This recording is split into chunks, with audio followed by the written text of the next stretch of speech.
This is Al Michaels reporting from Atlanta International Raceway. We have the green flag for the start of the Atlanta 500 stock car race. And into the first turn, the silver and black car, number 28, Buddy Baker, has the lead. Baker was the winner earlier this year of the Daytona 500, seeking his second win of the season. Neil Bonnet currently in second place on the backstretch. Cale Yarborough is running third, and Donnie Allison is fourth.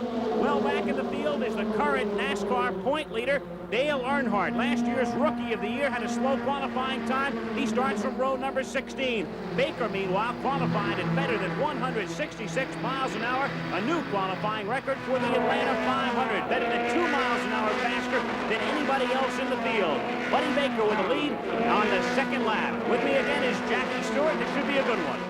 Well, Atlanta's always a good race, and you can see how good it is right there as the number 11 car, Cale Yarborough, comes up beside Buddy Baker to challenge him for the lead. Donnie Allison tucks in behind him, but Buddy Baker, big Buddy Baker, 6'5", driving number 28, tries to do it high in the banking, but gets undone by Cale Yarborough, who comes through there in this front stretch. Cale Yarborough takes the lead.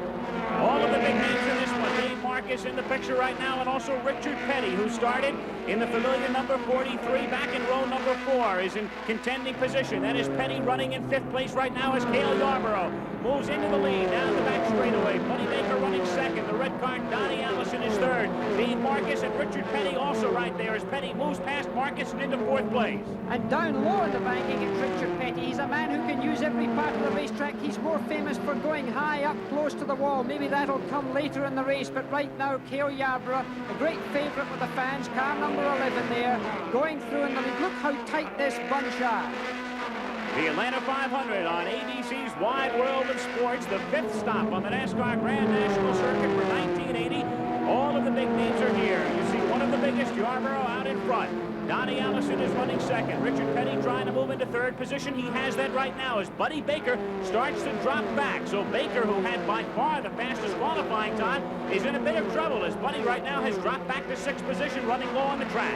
He has dropped back, but Bobby Allison, another great favourite with the crowd, he's coming up as they come down this short quarter-mile front stretch here at the Atlanta racetrack. A bumpy racetrack, not an easy one, 1.522 miles around. The corners themselves are half a mile at each end of the speedway, quarter-mile straights. And right now they're getting onto that quarter-mile back stretch as Donnie Allison tries to take the lead. He's low in the dark red car, and he does. He gets it in the lead there with Richard Petty, always a threat, sitting in there behind. He's really low in the racetrack as he comes right into the front stretch. Meanwhile, Buddy Baker has dropped all the way back to 12. We'll have continuing coverage of the Atlanta 500 later, but there's more today on ABC's Wide World of Sports. Something very special. One of the most unusual competitions imaginable. A unique event in the world of sport. Here to tell you about it is Jim Lampley.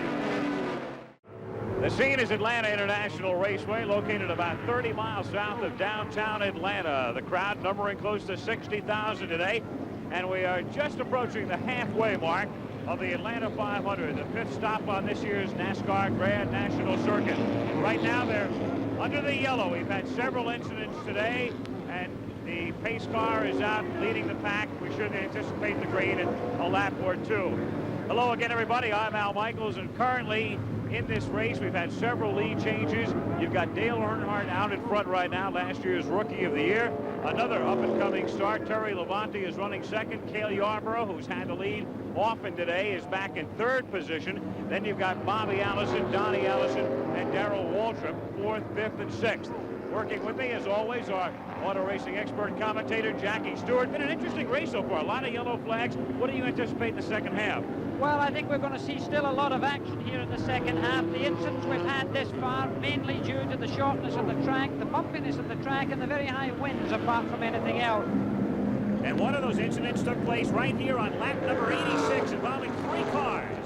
They came out of turn 4, and there you see the 3 cars. It was Joe Boer, Tom Gale, and Rick Newsom that got involved there. The car of Joe Boer coming along the front stretch now, and just as it came under our commentary position, the car, in fact, caught fire. Joe Boer himself wasn't at all injured to speak of. He had twisted his ankle slightly, and you can see the flames licking out from the front of the car there. The fans didn't seem to notice. And then a little bit later, we see another accident here. This one was in lap 136, and we have Ty Scott, who lost a wheel. And there the wheel comes off. In fact, the wheel strikes Cale Yarborough's car. A close call for Ty Scott in car number 30. It could have been more serious. But in fact, it could have been a very serious accident for Cale Yarborough because the tyre certainly hit the car very hard.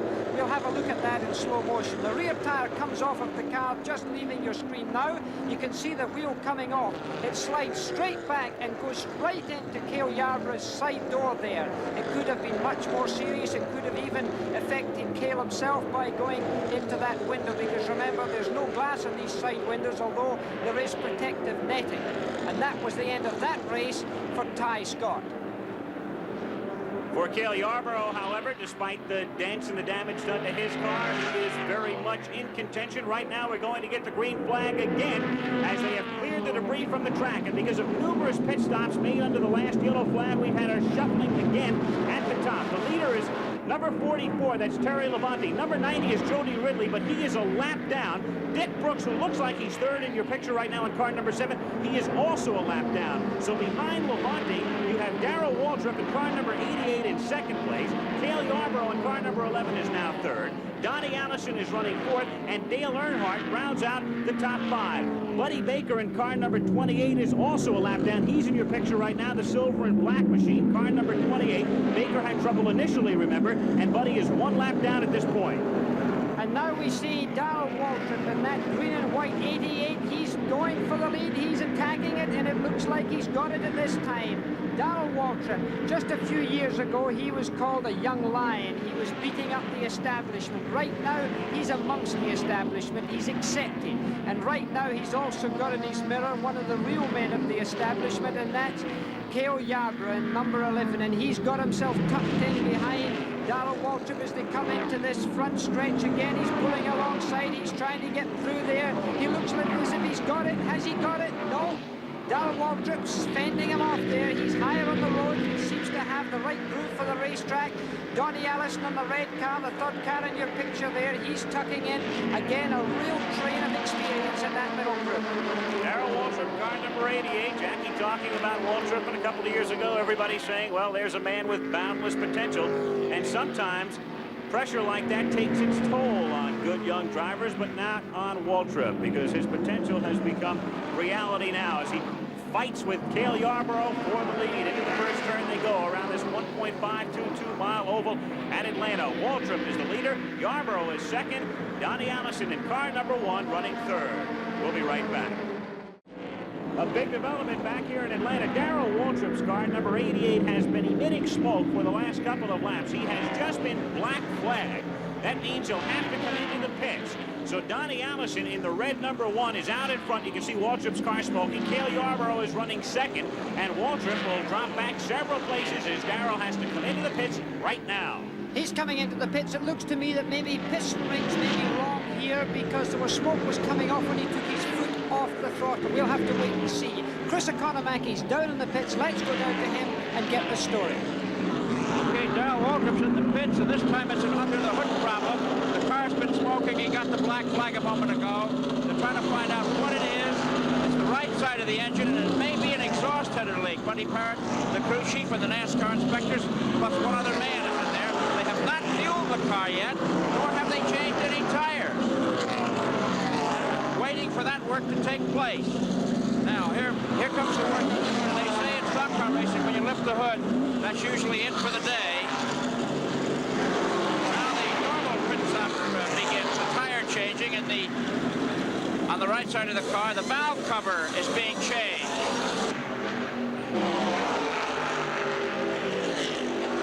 You know what it is, Darrell?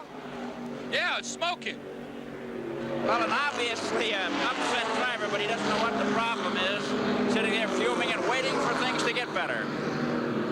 The position, Chris, that Waltrip is not used to as you look at Allison and Yarborough in the lead. Darrell has won 2 of the 4 races thus far on the 1980 Grand National Circuit as Cale Yarborough tries to move past Allison and does to overtake the lead, but back comes Donnie on the outside. So side by side, it's Yarborough with that dented door. Remember the tire from the car of Ty Scott banging into the side of Yarborough's car earlier. But Cale running fine, and Allison right there with him right now as the two remain side by side into turn one.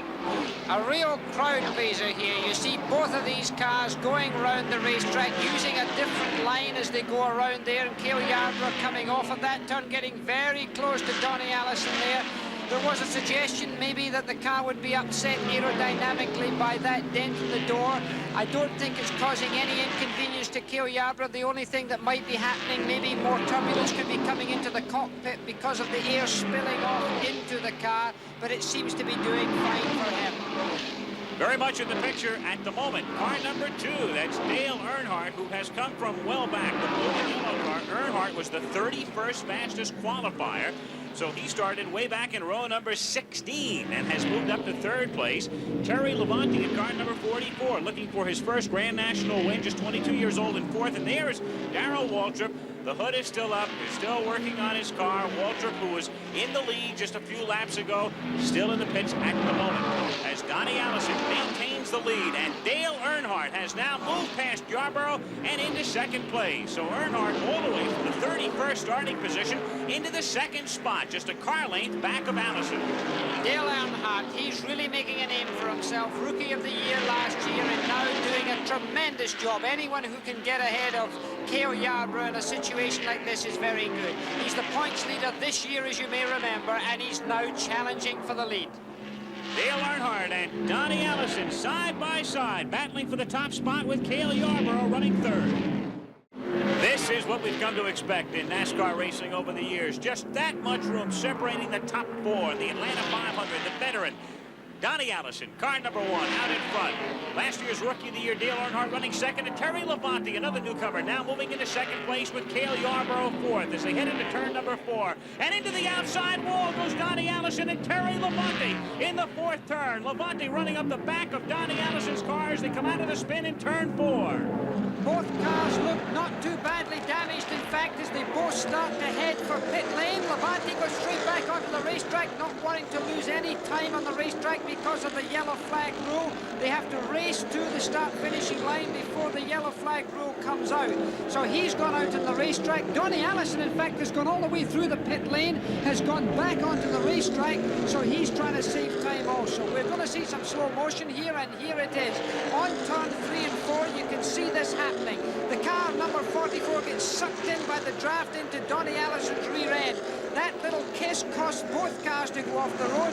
First of all, it was Donnie Allison's riding up onto the wall. Cars getting sideways. Labonte himself gets up onto the wall, luckily without serious damage to either car. The yellow flag is out, and of course the cars are now getting them sorted out. In the pit lane is Dale Earnhardt. With the yellow flag out, we'll resume our coverage of the Atlanta 500 shortly, but right now, the story of the triathlon continues. Our commentators, Jim Lampley and Diana Nyad. We're back at Atlanta International Raceway. Al Michaels reporting with Jackie Stewart and Chris Economaki well into the Atlanta 500 stock car race, and there's the leader, Cale Yarborough, car number 11. He's led for several laps now. His lead at the moment is 8 seconds over Bobby Allison, who is in 2nd place. We're to the point in the race where each of the leaders will now have just 1 pit stop remaining as Yarborough maintains the advantage. And now Bobby Allison making his last pit stop. Bobby 2nd. Bobby's crew getting right onto it. They're changing outside rubber, changing the tires on the outside of the car. That's to say the tires that heat up most and cause most trouble to the driver. If the tires heat up too much, the car's handling depreciates. Obviously, they're putting fuel in at the same time, and that's what they're waiting for right now. The car gets pushed away.